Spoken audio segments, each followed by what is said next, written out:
Here I've got Xiaomi Black Shark 2, and let me show you how to activate and use camera timer on the following device. So at first you have to open the camera app,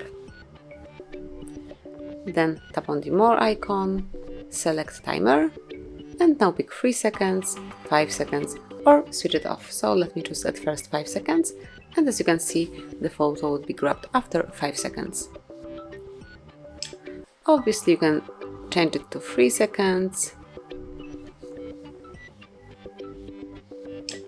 And that's it. If you would like to turn timer off, click here again, and once it's off, the picture will be taken automatically.